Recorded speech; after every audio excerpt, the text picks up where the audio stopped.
Welcome back, guys. Happy Friday. It's the eve of the Premier League weekend starting up again. And I have Ben Jacobs back here. Ben, welcome back. I know you've been a busy man, continuing all your good work on Twitter, but it's great to talk to you in person. Yeah, great to be back, and things are looking a bit healthier now for Chelsea all of a sudden.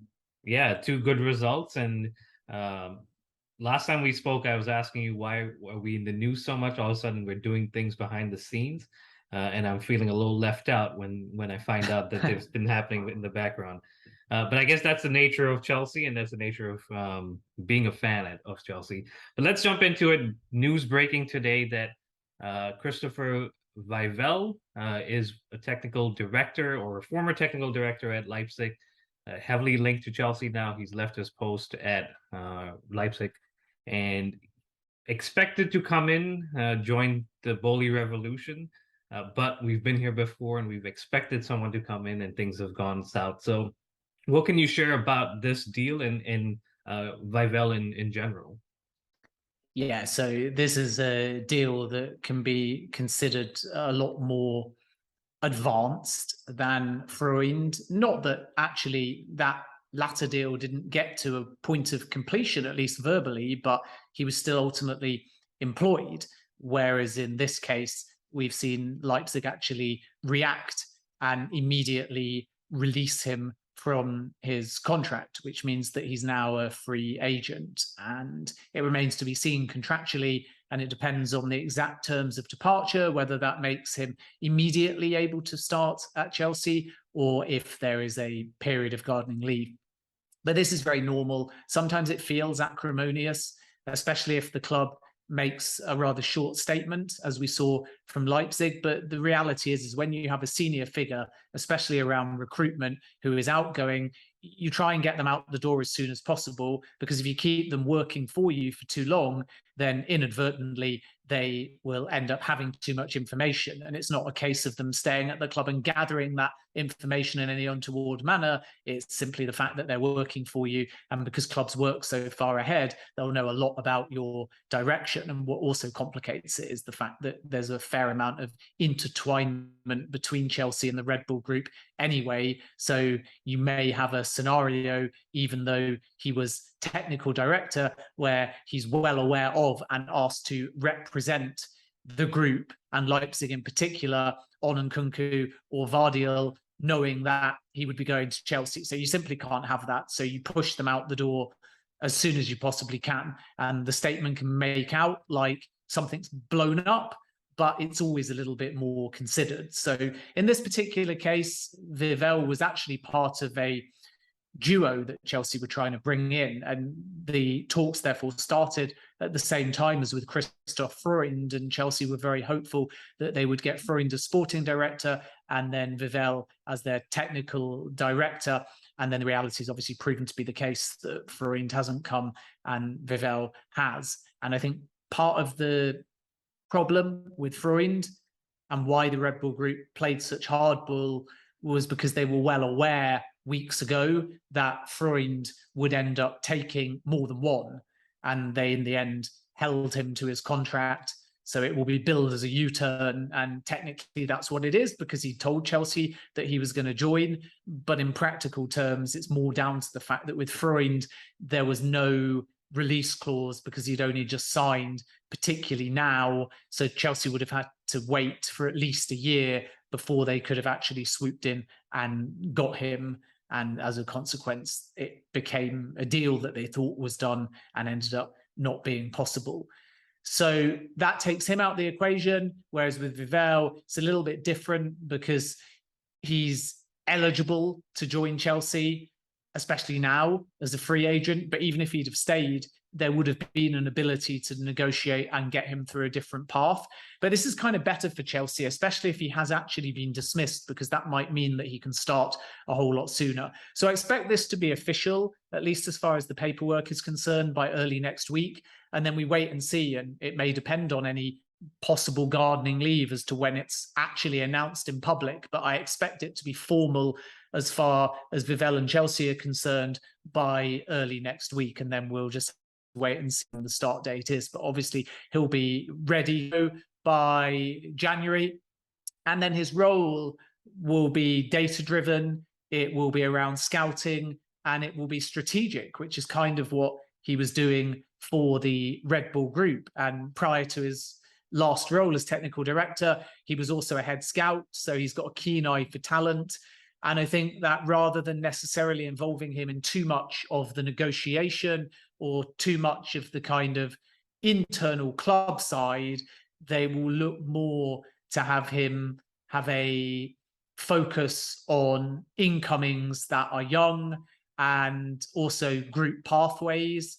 And I think the structure of how Chelsea allocate talent is going to be one of the big things that changes, because it's obviously going to be more data driven, it's going to be more multi-club driven, and he'll be a part of all of that. So what they've got is a strategic thinker, they've got someone with an eye for talent, they've got somebody that technically can negotiate, or even if they're not negotiating around finances, they can be part of the luring of a player, the courting of a player much earlier in the process.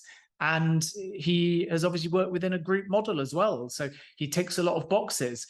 And the final, and I'm sure we'll come on to this next, aspect that he or anyone in that position adds, and Kyle McCauley plays into this as well, is by having a new manager that is prepared to play the model game, as opposed to Thomas Tuchel, who perhaps wanted a bit more authority and didn't want all these meetings of recruitment. Then having Kyle McCauley, who can represent the manager and also do recruitment and is a specialist on behalf of his manager and is used to playing in that style. Then having a technical director that can think more about the strategy and philosophy and scouting. It all not only means that Chelsea are better stocked, but it also puts them in a position where they're not in a rush anymore. So now the key determination is, what do they do with all of this? Do they add a sporting director on top right now? And they've had many meetings with different candidates at the time of recording. No final decision has been made. Do they stick with Todd Boehly, who has really enjoyed this role? And does he become the interim sporting director through the January window as well? Or alternatively, do they line up someone they can't get now and play a waiting game to get the kind of sporting director that they really want? And Michael Edwards is the most notable in terms of the names that they might chase afterwards. But let's not forget, and I don't want to put a suggestion out there that this specifically is Chelsea's plan, but even Christoph Freund might be the type of person that could be available in a year. So if they can't find the right sporting director now, I think the overriding message I get, and I'm not saying they won't find the right sporting director now, but what I am saying is that they won't see it as failure if they don't appoint now, if the right name doesn't become available. And then if that name is someone that they have to play a longer game for, they're quite prepared to do that, because in Todd Boehly, the overriding feeling that I am told is that he's very comfortable as interim sporting director. He's enjoying the role. He feels like he increasingly is the best qualified for the role, at least in the short term, because he's had that window. And he can build his recruitment team around what he actually has experienced from a hands-on perspective. So it wouldn't remotely surprise me if Chelsea don't find a standout candidate for sporting director, and they might. But if they don't, one other option is to have your recruitment specialist in McCauley, to have your technical director in Vivell, to give Neil Barth some responsibility, and then let Boehly continue as usual, and instead turn your attention through Boehly, through Egbali, who's also, let's not forget, involved on the recruitment side, and through Glick too, to build the model first. And then when you've got the model, and you almost build it from the ground up, you build it from what you've inherited, you build it from what Boehly wants, you build it from what Glick's experienced at the City Group, you build it from what Vivell has experienced at the Red Bull Group. And then once you've built it, you're like, right, now we've got the structure. Even though some might say this is backwards, now we've got that. Who's right to come and lead this from a sporting director point of view? And they might take a bit more time. They might not. They might have a standout interview, may have even taken place already, and they may say, let's just get everyone in place right now. But I think the overwhelming thing sources are telling me close to the ownership group is just that they feel quite calm and comfortable, because they've got a lot of different options, and now they've got time on their side and a few appointments in, they can make these decisions based upon what is right strategically, not based upon firefighting out of urgency because the outgoings are outnumbering the incomings. They're no longer thin, so they now have that ability to take their time. Yeah, and we say, you know, when we look at the players and transfers, we say if he's not available now, let's just wait if that is our primary target, or you know, work around what else could we do around players. And similar here, it's yes, Michael Edwards was the primary target. We went for Freund, like you said, and we clearly know that that didn't work out. There's a U-turn. So why not focus on other areas? And Vivel seems like he's a good fit, obviously, from what I've read, from what you've shared. He has experience in a group model like we want to build here at Chelsea. He is a data-driven person, and he's done scouting. He's kind of worked his way up to that director position, which is what you want him to bring to the club and bring his expertise. And ultimately, I know he may have been involved in the Nkunku and Gavardiol deals on the Leipzig side. Now he comes to the Chelsea side. I don't know how much he will be involved, and I'd love to get your thoughts on that. But I think this might be a good point, Ben, to maybe make a good distinction between technical director and sporting director, right? I think we look at it and we say it's just positions or names, and sporting director is a little more important because that's what we've come to see and hear. But I think technical director is equally important, not just for the present or the next window, but in Vivel's words, 3-4 windows down the road where we're focused on maybe a younger player coming in and going out. So just let's make that distinction for the listeners in terms of the focus for a sporting director versus a technical director. Yeah, I mean, I think the first thing I'd say is don't worry too much about any titles, because you have technical director and director of football. You have sporting director. Yeah. You have, regardless of what his title is, a minority owner and chairman in Todd Boehly that, even if he steps back by title, is still going to be heavily involved. You have advisors. You have Behrad Eghbali, the majority owner, who doesn't carry a recruitment title, but has equally been heavily involved within the recruitment. And then at other clubs, you have head scouts or chief scouts, and they all come together within Chelsea's case, Graham Potter and a recruitment specialist, to make a decision which is likely to be by numbers rather than giving anyone autonomy. So if we want to be glib about it without knowing the exact model or structure yet, because they haven't appointed everybody, we can basically say that a technical director traditionally will work further ahead. They will look at younger players. They will be across scouting. They will look at forward planning. And a sporting director will traditionally be the one that is negotiating and getting deals done. So if you flip it and you look at some of the players that Chelsea have been chasing at Leipzig, then although Vivel will be aware of the deals and has actually spoken on record about Vardiol, for example, saying it's rubbish that Manchester City had an 80 million euros bid turned down earlier in the window, he's not necessarily the one around the table who is actually doing the final financial negotiations. He is across the growth of whatever model Chelsea implement from, as the name suggests, a technical perspective, which means that he ensures that the scouting is in place, the data is in place, the shortlists are in place, and then he plans for the future windows ahead, which is what every good club does.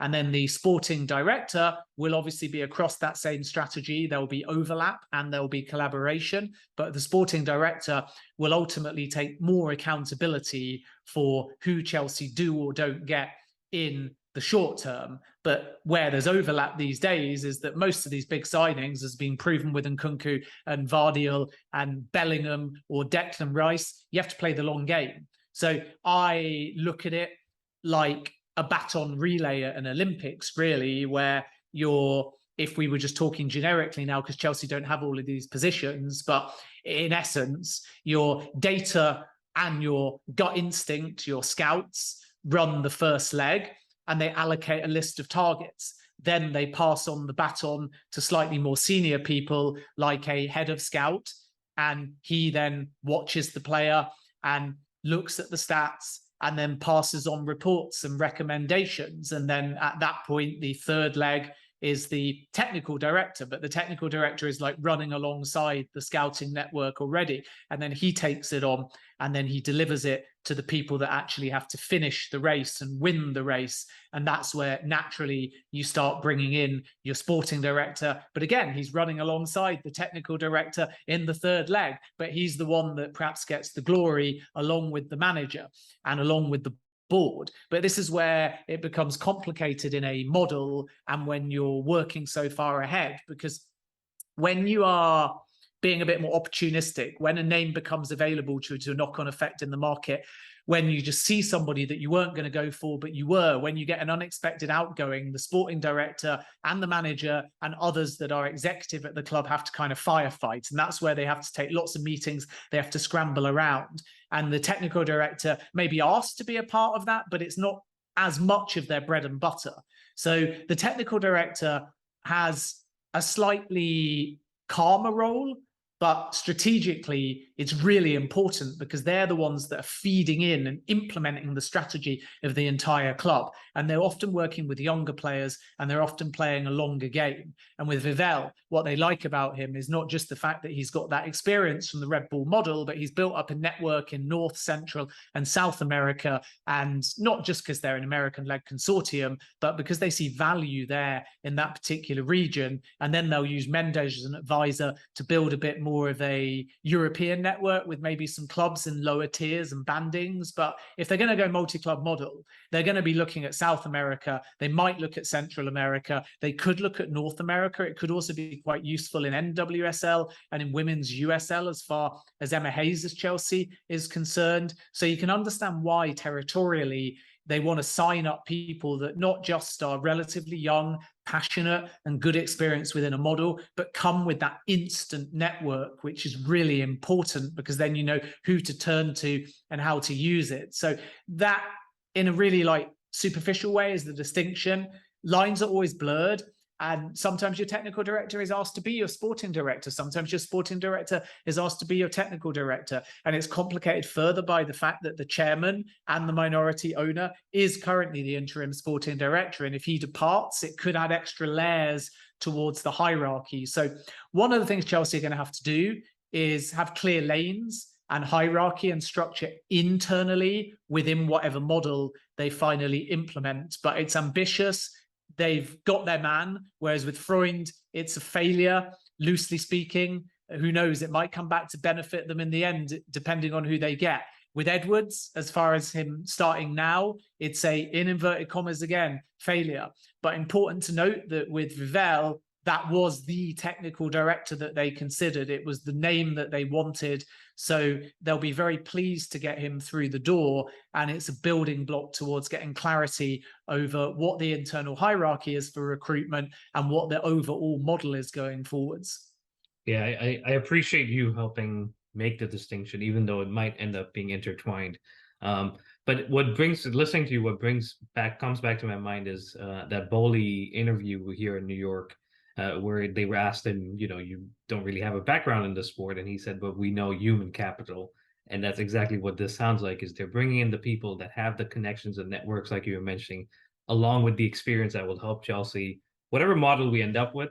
And Vivell obviously fits that mold, but even Edwards and if it's Freund next summer or whenever that ends up being, if it ends up being, I think you're starting to see, as a fan for me, that the Tuchel situation was a little blurry and a little out of line in the sense, but there was a longer plan, and that's where we're headed. And of course, it's only been a month, and we only had 3 games, but eventually, over time, we will see the benefits of it.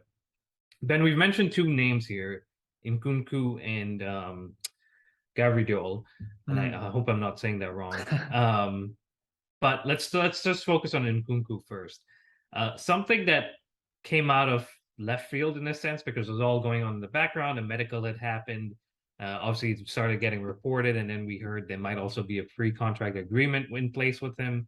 Yet to be determined with Leipzig what the negotiation is. Is there a release clause? Do Chelsea pay a little bit more? Can you just identify the timeline of this whole interaction negotiation? And what the next few weeks look like. Are we going to have a resolution, or does this drag on a little bit more? Well, I mean, it drags on in a legal sense until the deal is complete. So don't be surprised from a fan perspective if it's not just announced right now or imminently, but that doesn't mean that the deal isn't very close. And Chelsea have been smart here because they've moved ahead of their rivals by being decisive. So the situation, as I understand it, but I appreciate there's been some confusion, is that there was a medical somewhere near Frankfurt and Chelsea staff were present. Now, for balance, the perspective over at Leipzig is that that medical was for insurance purposes and Chelsea were not present. But talking to enough sources, including close to the player, I'm pretty confident in saying the medical 100% happened and Chelsea staff were there. So why do you do a medical? Because you want to progress a deal as fast as you possibly can, even though the player won't join until the summer of 2023. So between player and Chelsea, there is a agreement. And again, there is some confusion here. My understanding is a pre-agreement has been signed, but it is not exclusive or legally binding until there is full formal paperwork in place. And to get all of that, you obviously have to do the medical, even though he won't join for a year's time. So Chelsea are very confident. They believe that they've got buy-in from the player. But make no mistake here, somebody else could come to Nkunku or Leipzig, and there's nothing stopping him signing a pre-agreement with another club, and there is nothing stopping Leipzig negotiating with another club. And this is why Chelsea are moving fast. But they believe they're lining everything up and that this deal will get done. It's not if, it's when.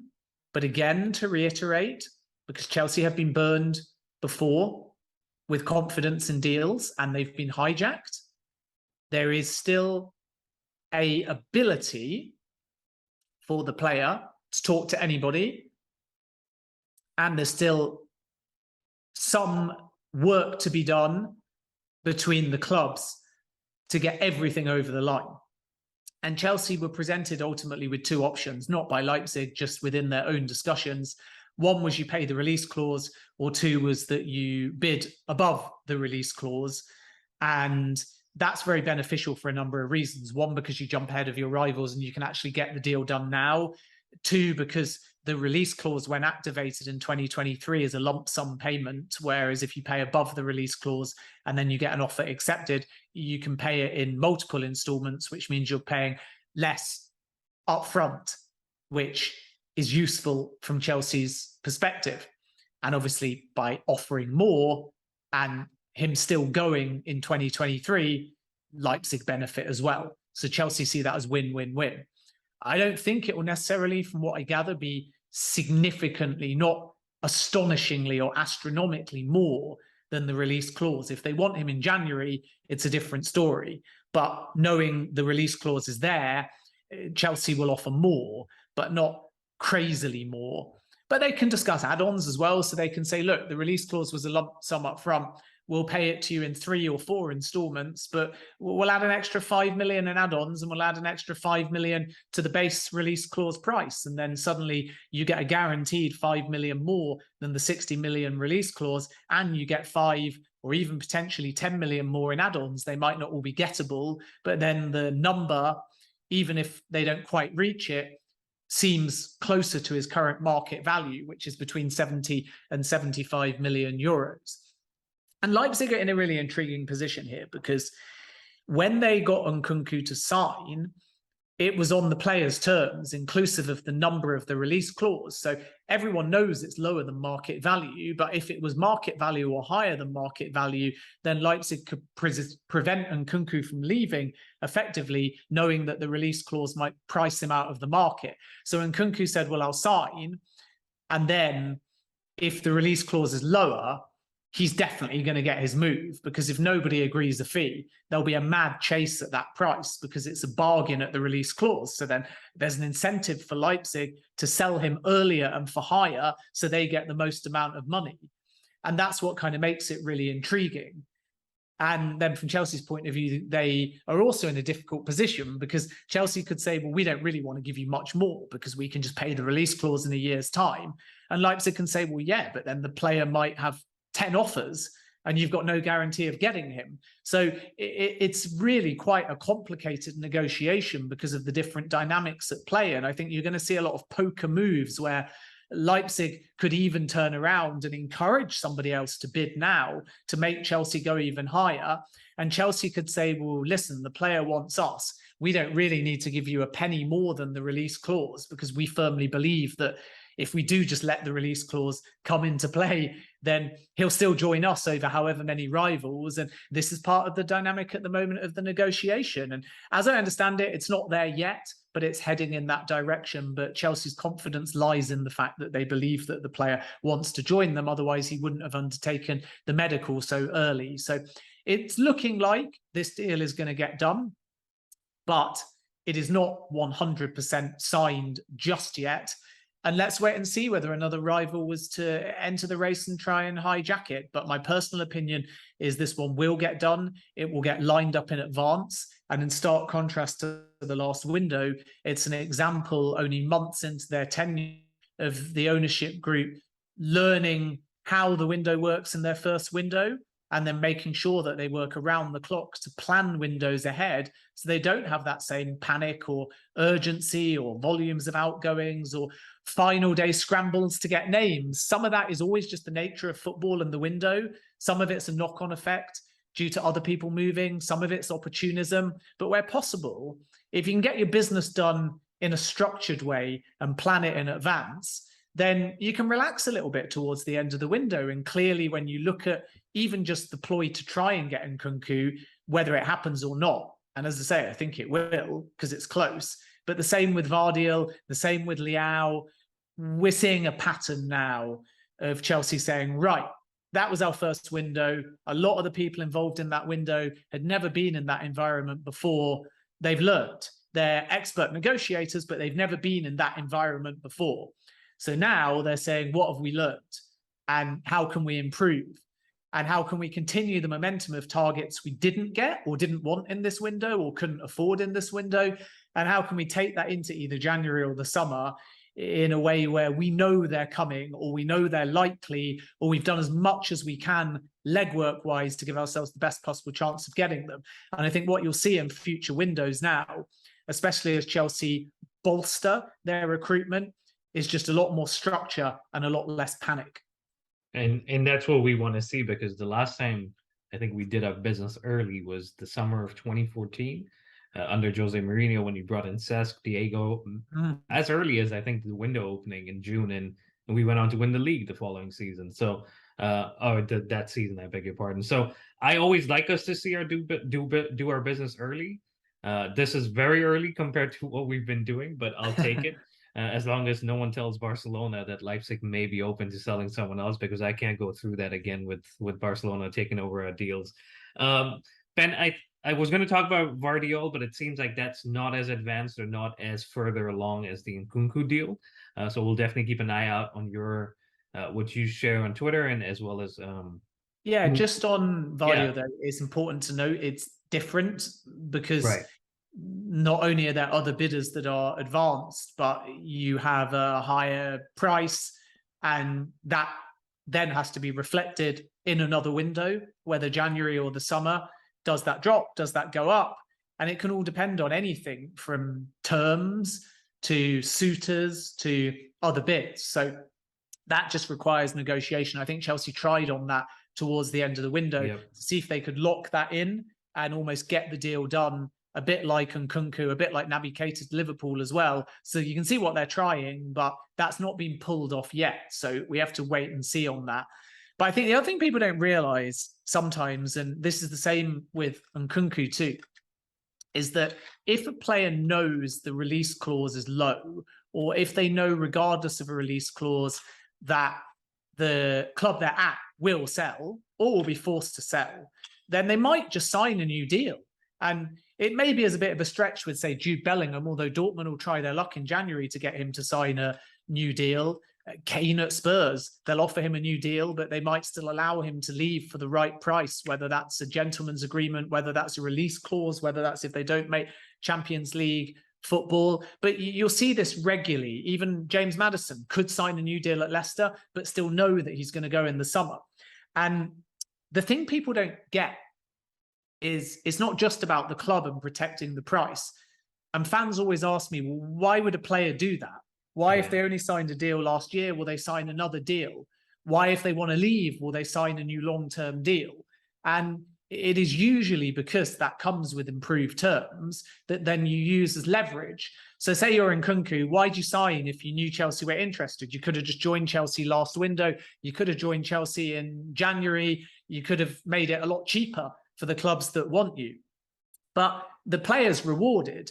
And if you are, let's say, Leipzig and Nkunku, you'll give him a better deal. And you can afford that because you know that even though technically you've committed to that wage all the way through until the contract, you know that he's going to be gone within a calendar year. So you can afford to pay him that bump in wages and you get that back off whatever the transfer fee is. And you set the release clause accordingly to offset the extra wages. So even though it's marginal, you know, if let's just say the wages for the however many months he's still at Leipzig total, and I'm just making this up, 2 million, you put an extra 2 million on the release clause, and then whoever buys them gets you the amount that you're prepared to accept from the release clause and all of the wages. So actually, in a weird way, the club that buys them in the summer are paying that part of the wages in essence. And if you can possibly do that through a release clause, or if you can get more, obviously, in the fee, then you've kept your player for a bit longer. You've kept your player happy because they're on improved terms. You still get your money, and that player can negotiate because they're not going to take a pay cut to join Chelsea. So whatever they're on as part of their new deal, they're going to get equal to or better. So it becomes win-win-win. And it wouldn't surprise me if a Jude Bellingham, knowing that, does exactly the same thing. You set a release clause, because people think of release clauses like Barcelona, it's $1 billion. Why on earth are you doing that? No one's ever going to pay that. But in this day and age, a release clause is often set at the exact ideal price that a club wants. And whether or not the market value changes or not can be part of the risk. But generally, you set it there, and you're like, if I get that, brilliant. It's kind of what we wanted. And you might bill it as, well, he's worth more now, or you might bill it as, I would have liked a bit more. But generally, if you set it that low, it's the exact amount that you want. So the club wins, and then the player wins because they carry improved terms through to what they're negotiating with the club that they always knew that they were joining. And this is why they do it. So signing a new contract sort of is a way of the selling club and the player colluding almost. That's not the best word, but you know what I mean. Yeah. To ensure that when that player leaves, club benefits, player benefits, and actually, in a weird way, if the release clause, instead of like Barcelona sometimes do, is set at a reasonable amount at the top end of market value usually, then even the club buying the player can benefit. And what's interesting to say about Nkunku is just that maybe because the player was worried about staying at the club, or maybe because the market value is wrong. Maybe Leipzig believe, because they are experts at valuation, maybe they don't think 75 million is viable. But 60 million euros feels like a good price. It feels like Leipzig won't be too disappointed with somewhere in that ballpark. It feels like Nkunku is happy to do a full year and then leave. So this is just a good example of instead of thinking of clubs, buyers, sellers, groups, whatever, as rivals, this is just a good example of assuming it comes off. Chelsea, Red Bull Group, and player, all through sort of separate things, because Chelsea obviously had no say in the release clause or the new deal. But it's just a good example of all three working, you know, in reasonable ways to ensure that ultimately, in the long term, everyone is happy. Yeah, and that makes perfect sense, because it's, like you said, it's a win-win-win across the board. Even though for Chelsea or whoever the buying club is, they may end up saying, you know, we were looking at something different. But ultimately, you get the player gets what he wants in the move and the terms, and the selling club get a little bit more out of it. So that definitely makes sense. Ben, I want to move on to this weekend's fixtures and what's coming in the Premier League. I know we've just got a few more minutes here, but I want to start with Bournemouth Leicester. I know you're very close to Leicester. It's been a tough season, but you did get your first win the other night at home against Nottingham Forest, which must have felt good. Do you see this kind of a turning point, that game versus Nottingham Forest for Leicester? Because you do want to move away from the bottom of the table as soon as possible. And ultimately, for Brendan Rodgers, he wants to get some momentum going ahead of the break that's coming up in about a month's time. So, how do you see this one going? And ultimately, how do you see the season from this point forward for Leicester? Well, I think Leicester will get something from the game. That's the first thing to say. And they've looked okay going forwards. It's been set pieces and generally conceding goals that have Yeah. been the problem. And Danny Ward's looked a bit shaky. So Forest was big because it was off the back of an international break. It was off the back of a 6-2 defeat against Spurs. Leicester were okay for parts of that game, though, but the scoreline isn't good. And let's not forget that before that 6-2, it was 5-2 away at then Graham Potter's Brighton. So Leicester needed to turn it around. The clean sheet was a massive bonus. James Maddison was on fire. Just a really good team performance against admittedly quite a toothless Nottingham Forest side. So that's a start. I think when you look at the run of Forest, 3 points now, Bournemouth away, Palace at home, Leeds at home, Wolves away. That's a kind run of fixtures for Leicester towards the back end of October. And the expectation still is that there is some pressure on Brendan Rodgers to get, I think now, 6 points or certainly a draw and a win from the next 2 games. You could argue 6 points from the next 3 games or 4 points from the next 2. And then at that point, Brendan Rodgers perhaps feels like he's completely safe. So you can't only take Forest alone. I think there is still some pressure heading into Bournemouth. If Leicester lost to Bournemouth, lost at home to Palace, then Brendan Rodgers might be gone, or he's in exactly the same position once again. And if Leicester can afford to sack him, they might. But I don't think anyone's thinking that at the football club now. I think they're thinking Brendan Rodgers is capable of turning things around. I think Leicester go to Bournemouth very confident, and I think they'll get something from the game, whether a point or a victory. My prediction is a 3-1 Leicester win, and then suddenly you play home to Crystal Palace, and it could be 3 wins on the bounce. And all of a sudden, people are talking about Leicester as mid-table or beyond, because on paper, although they lack depth, they still have a lot going for them, particularly in the final third. So I think they'll have too much for Bournemouth personally.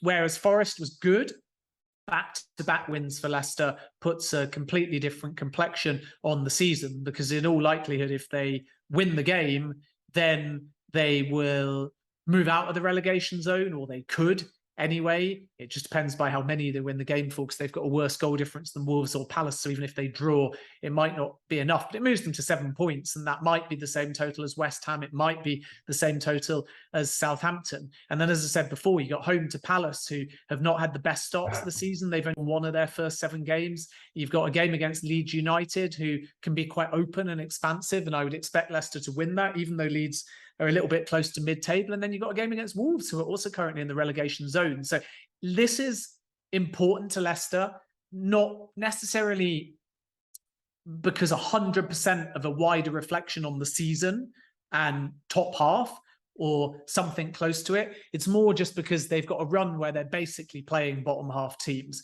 Bournemouth are 13th, Leeds are currently 12th, Crystal Palace are 17th, Wolves are 18th. So it's almost the opposite. If you don't win these games, you are dropping points and maybe giving 3 points to sides that are in or around or close to the bottom 3. And because Leicester are in the bottom 3, if that happens, then they're in big trouble heading towards the World Cup. So I think they need to just look at October as getting themselves a little bit of breathing space and getting out of the relegation zone. And then at that point, they can have a January window. They'll have some money to spend from Fofana, and that's when they can play with a bit more freedom. So I look at it as glass half empty almost. I'm not thinking about it as what can Forest lead to in the wider part of the season. I'm thinking about it more as yikes. We must still urgently get points from all of these bottom half teams.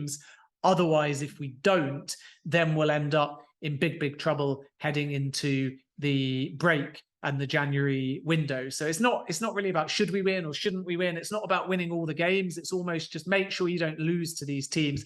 Pick up another win against Bournemouth and then happily draw with Crystal Palace. Pick up a win against Leeds and then you can actually afford to lose away at Wolves or draw with them. So on paper, sure, I think we should be getting a lot of points from this run. But as long as we don't go on a losing run now, they'll be okay. Yeah, and they certainly, like you said, need to build off of the last game. And Bournemouth away, obviously an away game, but it's an opportunity to do exactly that. You mentioned Wolves, who sit right above Leicester, and they travel to my Chelsea. Luckily for us here, all these games are at 10 a.m. instead of an early kickoff, which is nice. But Wolves traveling to Chelsea, I mean, they fired their manager recently. I don't think they've run a replacement at the time of recording. I know they're talking about Lopetegui, who left Sevilla earlier this week. So that'll be an interesting one if he does come in. But it's not just Wolves coming to Chelsea. It's Diego Costa also coming back to Chelsea, which will be an interesting appearance from him. I don't think he starts, given that he hasn't played much, but he definitely will get some minutes. Ultimately, I think we have built up some momentum given the last two games. And Wolves, with a little bit of distraction in the background with the managerial situation, I think we should have enough to beat them. We did tie with them at the end of last season 2-2 after being 2-up, or 2-1 up. So it definitely will be a difficult game, and Wolves have always proven to be a tough opposition at home for us.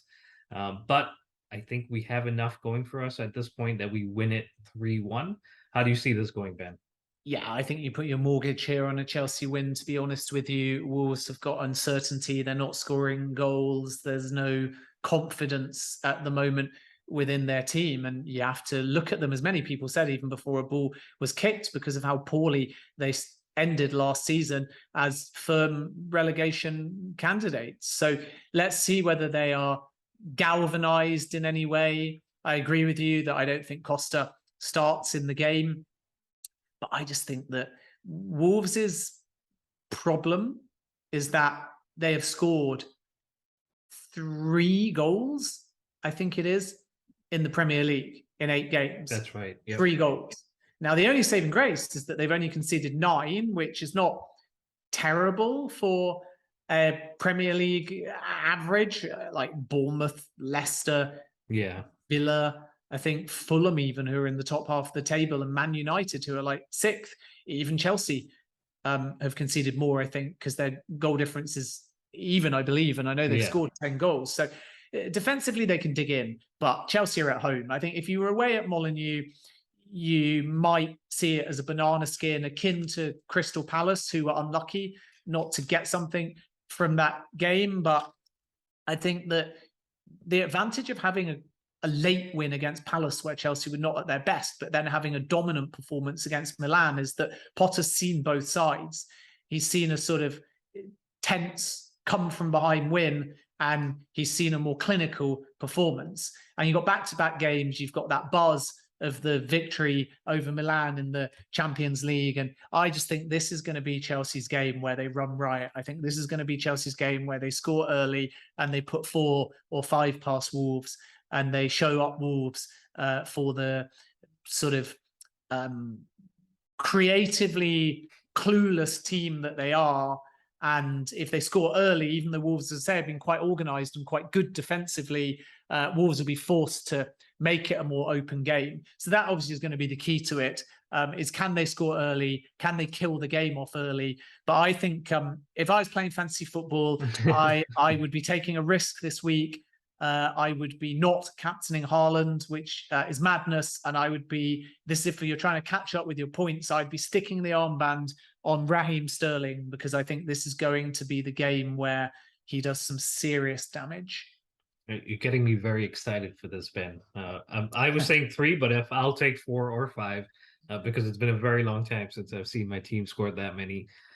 Let's move on. You mentioned Haaland, and that's the next one. I don't want to go too deep into this because it's Man City at home against Southampton. We know how this should go. I think we know how this will go. What we don't really know is how many Haaland will score, and he seems to be basically scoring a hat-trick at home at least. Do you think there's another hat-trick in this for him, or do Southampton find something in there to shut him out?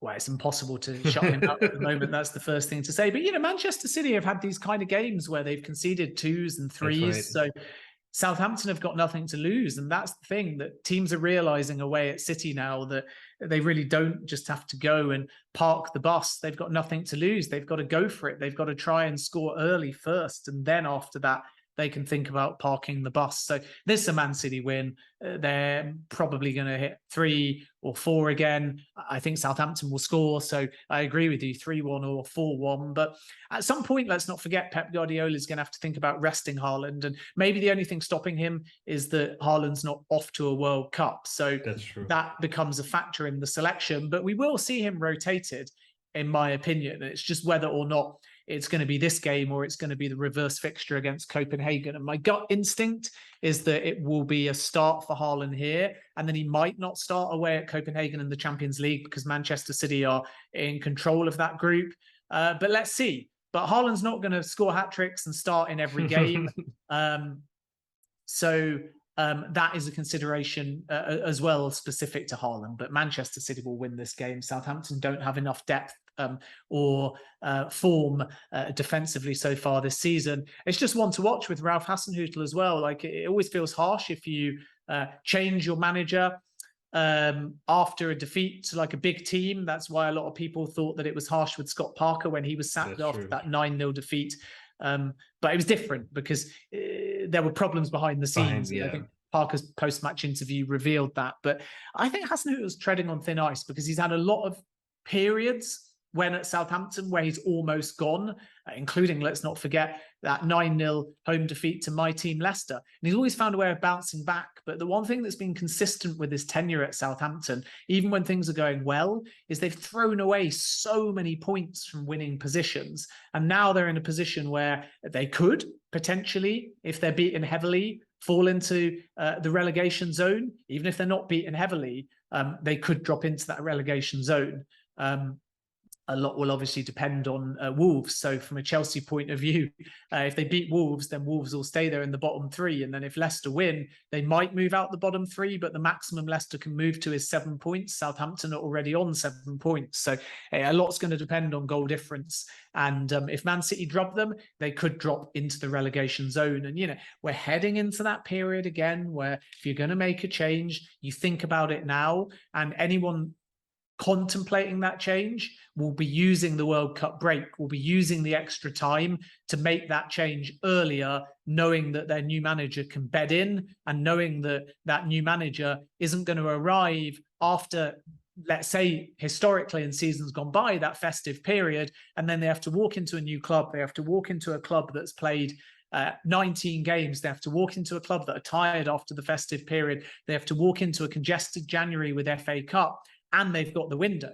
If you're smart and you want to get rid of Hasenhüttl, you get rid of him now, or certainly by the break. So within the next 2 or 3 weeks. And then not only have you got a break for him to work with the non-World Cup players, but he's in a month or so before the window opens, which is significant because you want his input. So I don't think that Hasenhüttl, if he loses at Man City, will be sacked.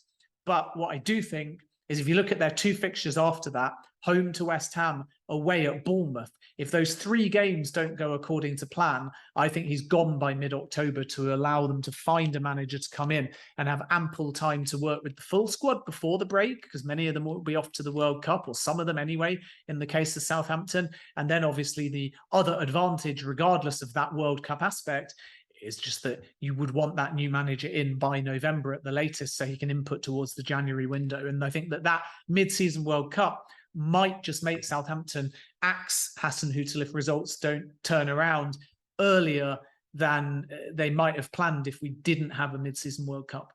Yeah, and you mentioned 9-0 to Leicester. I think they lost 9-0 in Manchester last season. They did, yeah.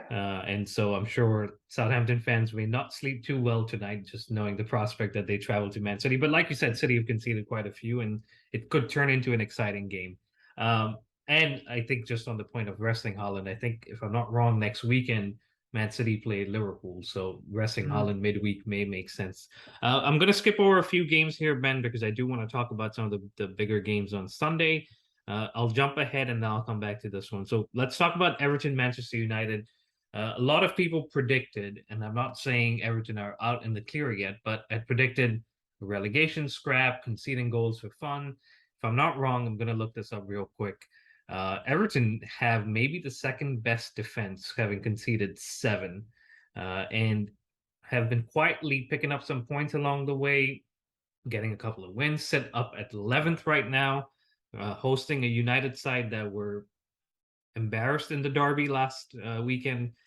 How do you see this one going, and can Lampard get one over United? Yeah, very possibly. I mean, they're at home. I think they've actually got the best defense. I can't think of a team that have That's right, actually. conceded Yep. fewer than 7 goals. Arsenal have conceded 8, and off the top of my head, so have Newcastle and possibly Brentford as well. But there's no one I can think of that has conceded 7 or fewer. So they've got the best defense. The challenge is scoring goals, and they've got themselves to 11th, I believe, in the table. They're on a nice little run at the moment. And Manchester United have struggled in many games to score goals. I mean, even in Cyprus in the Europa League, they ended up getting 3, but it was a nervy finish and they wasted a number of opportunities. Ronaldo hasn't got going. I would be surprised if he starts in that match. And coming off the back of a disappointing Manchester derby where they were dominated, they were annihilated really by Manchester City. Manchester United need a response at Goodison Park, and it's going to be very difficult. It wouldn't remotely surprise me if Everton get something from this game, and it becomes important for both, because if Everton win the game, then they suddenly develop a bit of breathing space, which, given people thought they would be sucked into a relegation battle, is very useful. It's the same for Fulham. You know, they're already in double digits, so you might only need 35 points to stay up. I know people say 40 is the target, but Fulham find themselves almost a third of the way there, and it could be exactly the same for Everton. If they win, they're over a third there, and the third from bottom team might still only have 6 points, and that becomes very significant because it just alleviates the burden. It calms everybody down a little bit. And it's equally as important to Everton, because let's not forget they're talking to suitors about potentially selling the club as well. So if they were bottom of the table, that might affect the sale price as well. So Everton can get something from that game, but Manchester United are still Manchester United. By that, I mean that they find a way, much like last season, of playing badly and yet qualifying for Europe. And of course, they want Champions League football, but they still got Europa League football, and it could have been worse. It could have been Europa Conference League. And again, they've had some absolutely disastrous performances so far this season. They're 6th in the table with a minus goal difference. They've been hammered in a number of games by teams that are now below them in the table or close to them in the table. And suddenly, if they beat Everton, they could hypothetically find themselves level with 4th place. So that just tells you everything. They've won 4 of their 7 games. They've either shown flashes of brilliance or they've been a disaster class with not much in between. So the real question in this game is, can they find consistency? Which Manchester United side are going to show up? And it's a tough game to predict. I'm excited to see whether Everton can continue to be organised and find more of a cutting edge, or whether Manchester United can be dominant and show that they are actually Champions League contenders. And it's a chance for both sides to make a statement. It's a chance for Everton to push into the top half. It's a chance for Manchester United to make it 5 wins out of 8, which, regardless of the games they've been bad in, statistically speaking, really wouldn't be a particularly bad start to the season. And my prediction is neither will happen, and this one will finish 1-1. And both sides may be happy with that. I am interested in just a comment more than anything. It's a late Sunday kickoff, which I've rarely seen in the Premier League. So I'll be interested to see how that plays out, especially with Goodison under the lights, which would be exciting. Ben, I know we've only got a couple of minutes, so we may not be able to jump fully into this, but I'd love to get your prediction on Arsenal versus Liverpool. I think this game at home for Arsenal changes the complexion and the feeling around it, given how they've done last week, especially against Spurs.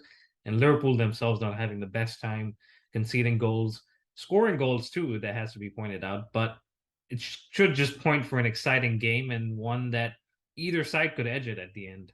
Yeah, I mean, it's crazy to think after just 8 games, although Liverpool have got a game in hand, let's not forget that Liverpool are on 10 and Arsenal are on 21. So if Liverpool lose this 24-10, I mean, that is a 14-point gap. And we will have only played, from Arsenal's perspective, 9 games. So again, it can be reduced by Liverpool's game in hand, but that is an absolutely humongous gap. And not only if they lose to Arsenal, Liverpool, if you assume Manchester City win and move to 23 points, then it will be 10 points Liverpool, 23 points Manchester City, who are still the favourites for the title. And there's no coming back from that for Liverpool. So I think this is a must win for Liverpool. From Arsenal's point of view, they can afford to lose it, but they'll inevitably lose top spot if they do. And I think that that could be significant psychologically. But yeah, it's a much, much more important game for Liverpool than it is for Arsenal. I think Liverpool need to change that approach. If the roles were reversed, or if the table was tighter, then you would basically say that Liverpool could take a point and be happy with it. But I think it's must win for Liverpool. I think Arsenal don't have to win the game, but if they do, they make a statement from it. And I actually think Liverpool will go and win this game. I think they'll win it 2-1. I think that, much like when Manchester United beat Arsenal, this will be a wobble for Arsenal, and it will just tighten everything up and make the race for both the Premier League and the top 4 even more exciting. But I'm going out on a limb here, and I think Liverpool win this one by 2-1. And I'd be okay with that, because I'd like to see Man City go top instead of listening to the Arsenal fans. But that wraps it up, guys. Thank you very much for listening. Please continue to subscribe, like, and follow us. It's at the Premier Chelsea on all major podcast providers, Instagram, and on Twitter, it's at Premier Chelsea. We will be back with the review of the weekend, but until then, stay safe and up the Chelsea.